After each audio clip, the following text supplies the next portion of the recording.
Took my mouse away. I had it on my mind this weekend. Susan, I just saw the text. Oh, thank you. Oh. Who sent that? Ladies and gentlemen, may I have your attention, please? If you don't mind, we'll go ahead and get started.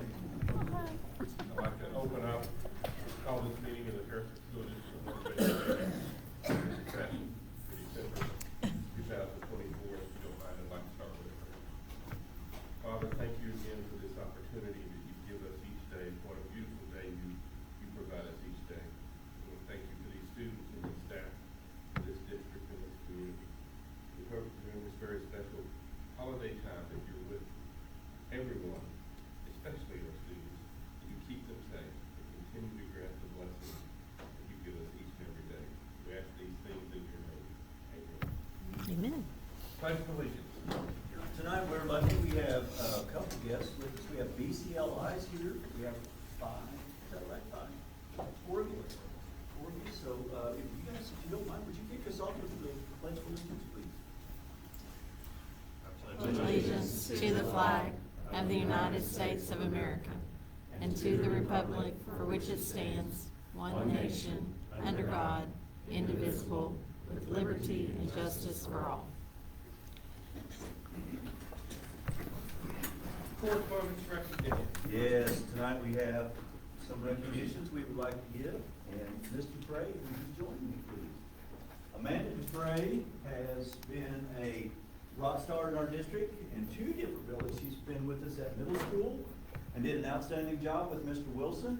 And then we had an opening and we asked her to move to high school, and she's been with Mr. Parker. But recently, in the month of October, I won't get my notes so I don't make mistakes. In the month of October, we were in Springdale, right?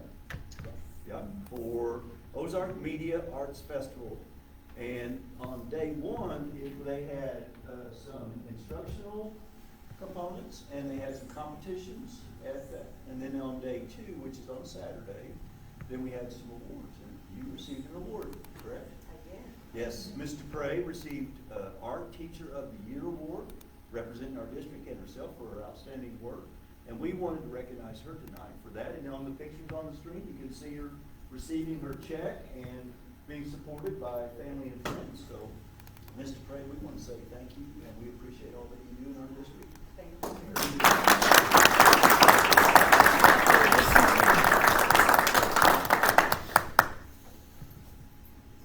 Mr. Magnus, that concludes our recognitions. That said, I hope everybody's had a chance to look at the packet, and I would entertain a motion to bring the disposition of minutes. Second. I have a motion by James Burris. Second by Mr. Martin. All those in favor say aye. Aye. Any opposed, the same. Motion carries. We'll move on to disposition of routine reports. Entertain a motion for those as well. I'll make a motion. I've got Mr. McLaughlin with the motion. How about another second? A second? Okay, we have a motion and a second. Any discussion? Yes, our enrollment's hanging tight right at 2744. So we've lost a few kids, but we're still staying around that 2,750 mark. Excellent. Ms. Lovelace, I did have a question for you and called the other day. If you could give me just a few minutes as we write. I have one question on the financials that she said actually last month. Any other discussion or questions? All those in favor say aye. Aye. Any opposed, same. Routine reports are approved. We'll move on to new business, 7A here, the preschool update. Yes, tonight we're very fortunate to have Ms. Jenny Cowling. Jenny is our director over the preschool, and she works with Mr. Winkle in making sure that our early childhood learning program runs well. And Jenny is just an outstanding person over there at the building. We love it. So Ms. Cowling's going to talk a little bit about Lena. We've had a small introduction to Lena and also a class, CLASS. So Ms. Cowling, take on. Okay, so just a little background. Preschool's a lot different than K-12. So prior to LearnZact, we were under DHS, and the school district. So DHS was our licensing regs, our building minimum requirements, all of that. District held our contracts, our policies, everything else. So once the LEARNS Act came into place, it also placed us under Department of Ed. So we fall under lots of little umbrellas. I know you hear LEARNS Act and everyone kind of goes, "Eek," just a little bit, but on the preschool side, it actually wasn't all bad. It added two main things. One of them was a local lead trying to unify all early childhood agencies within this area. So our local lead is through the co-op, Ann Cowie. Unfortunately for Ann, she got thrown into the position, didn't know any more than I did or anyone else did, but she and I talk weekly and we're kind of figuring it out. The second part that we're kind of talking about tonight is that it included a new assessment tool.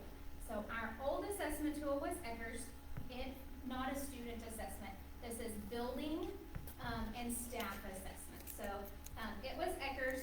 It was very much based on your environment. So were the kids using proper safety techniques? Were they washing their hands for 20 seconds? Did you have 120 blocks in your block center, 150 blocks? So lots of environmental things. Our new assessment is class, which is the class observation. It is all about interactions. Interactions kids to kids, interactions staff to staff, interactions staff to kids. So we're finally figuring out that those relationships and connections truly do make a difference. That's where we are. So, timeline, local leads were assigned over the summer. We were part of cohort 1. There is a cohort 2, and there's a cohort 3 of people that did not have a local leads when we started, or local lead when we started the school year. Our assessment window opened October 21st and ended December 20th, and Friday.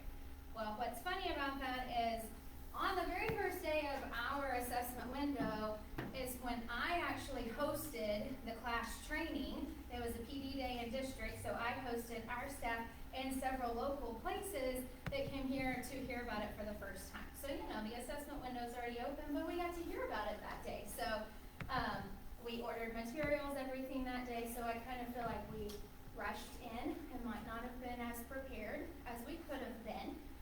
It's all very new. Several things were rolled out prior to the assessment through the local leads, all about interactions, engagement. So one thing that we offered was a storyteller. She got to come and present in a couple of my classrooms and then hosted a workshop that a couple of my teachers went to. Another was trike theaters. Again, it might be a little bit crazy, but I typically don't put all 140 preschoolers in the same, one room very often. Sometimes that turns into chaos. I typically do it once a year, and that's for a picture on the side of the hill in our tie-dye shirts. Well, I got this grand idea that Trike Theaters was coming, and it was a theater group from Northwest Arkansas, and I'm going to put them all in one place.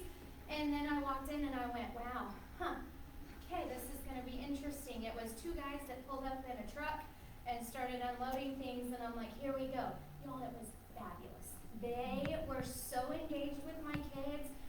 They presented, it was Dog's Job, all about community helpers and the different things the dogs did. Just a really good example to my teachers of how something so simple could turn into something so big and engaging and exciting for the kids. The next thing they rolled out was LENA. So LENA stands for Language Environment Analysis. I should have done a slideshow and brought pictures and stuff, but I didn't. But my kiddos wore a purple vest. We only did this in one classroom. That's all that our local leads was allowed to give us because it's a very expensive program. But they wear a purple vest that has a device inside that tracks interactions. I asked all sorts of questions before because I was like, I don't want them recording conversations and I don't want to break privacy. I don't want to mess with any of that. But it was interactions between the teachers and the kids and the kids and the kids. So that gave us some really cool data. It broke it down by kid and it broke it down by hour of the day. So we could say, during this hour we don't have as many interactions, or our kids aren't as engaged as other hours. Or, why did this student not have as many turns We did learn that our most quiet students didn't pick up on the recording device as much as some of the louder ones. So 5 cycles, so we did it for 5 weeks. A cycle is a Lena day, so purple vest day, and then a data day where it has to upload and process and all that. Then a coaching day. It was actually scripted coaching visits with the teachers to look at certain hours and see how this worked and what went from there. And then a practice day. So by the end of that 5 weeks, for the overall 5 weeks, our kids had 94% of our students were experiencing 15 or more turns per hour, and an overall 15,128 conversational turns. That was just in one class for 5 times. So that was pretty cool data. Ms. Wilson and I have talked. I have actually become a data nerd recently because of some of this data, so I'll blame it on that. So then from there, as the week that ended, our class observer shows up for our new assessment. Why not just go to the same classroom? It was completely random. I didn't get to pick. She shows up and says, hey, I'm here to do this, and I'm going in this classroom. So she only went in one classroom. The class observation looks at 10 different dimensions within the 3 domains. So the first domain is emotional support. All scores are out of 7. So in emotional support, we scored a 6.62 out of 7. The national average was 6.03, and our local average was 6.35. So we were above average in emotional support. The next domain is, well, and we had perfect scores in positive climate, negative climate, and educator sensitivity.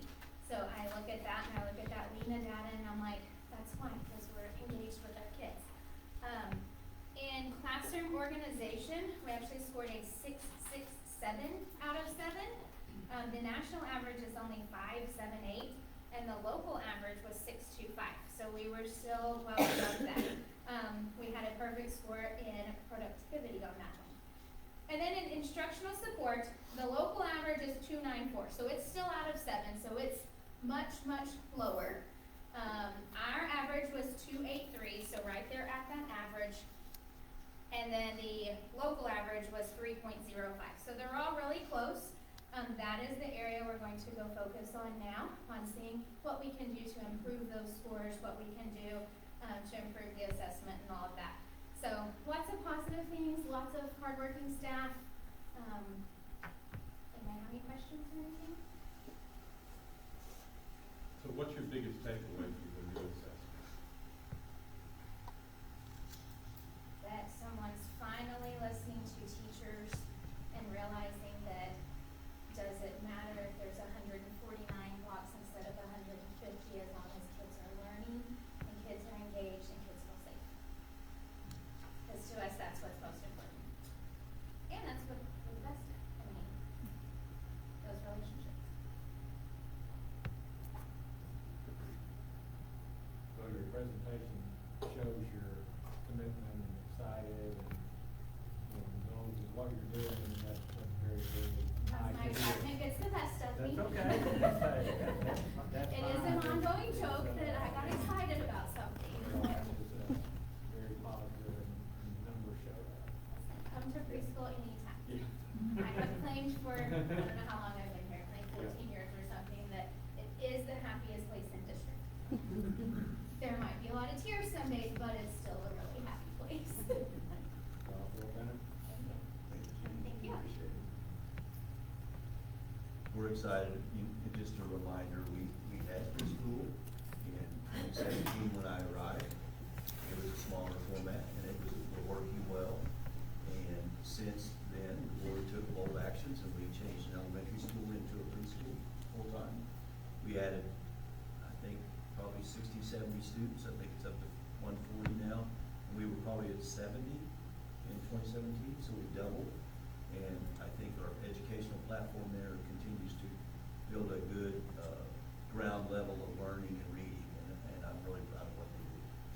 So, Well, and I would say, I think Mr. Dittmer and Mr. Magnus will admit that starting earlier aids their classes as well, you know, first grade and third grade. So. Okay, thank you very much, Ms. Calvin. We'll move on to 7B. Here, the ESA Amen. Congratulations. Tonight, we fortunate to have Shannon Lovelace with us. She's our Director of Finance, does a tremendous job, and she's gonna talk to you a little about ESA matching funds. Some more good information there, and I think you need to hear from the champion of finance. So Shannon, fire away. This is really exciting to get to share about.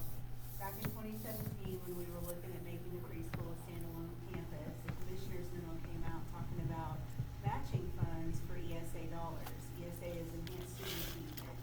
And the things that are funded on those matching dollars are preschool programs, before and after school tutoring. And so the commissioner's memo came out, it gave a list of the districts in the state that were getting awarded that money based on prior year spend. We didn't get a dime. And so we thought, well, that's a bummer. Well, then they came out with another memo that spring saying, we're gonna fund it again for the next year. So I can remember the day that Dr. Pratt and Susan Gilly and I met in Dr. Pratt's office at his little round table and had a discussion about the potential that that could have for extending our preschool to a standalone campus. We saw an opportunity, we took it and we ran with it.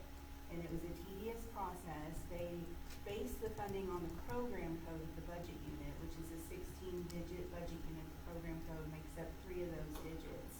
And so we went through and we recoded every org chart and every expenditure ledger for any of our preschool expenses. And by doing that, the very first year we brought in $78,000 and we were ranked number 9 in the state. So we are not in the top 10 as far as largest schools in the state of Arkansas, but you can see consistently every year that we've done this, and the state has continued to fund this every year since, we've been in the top 10. That's pretty huge.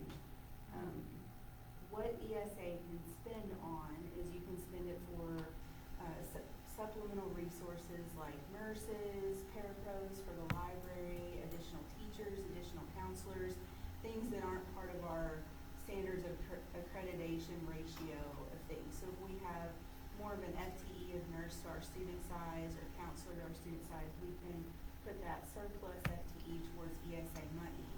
And sometimes that'll get us matching and sometimes that won't. A couple of years ago, the state changed from the program code to a function code. So used to I could get matching dollars on the nurse at the preschool. The past couple of years I cannot. But we just look at how we're staffing, and move people around in their pay rate screens, and then that adds money to the bottom line.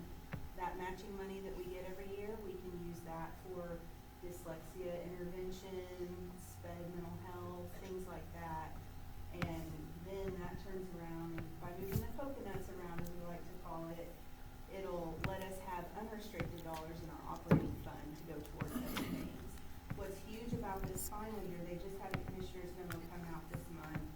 In last year's dollars, we spent $910,000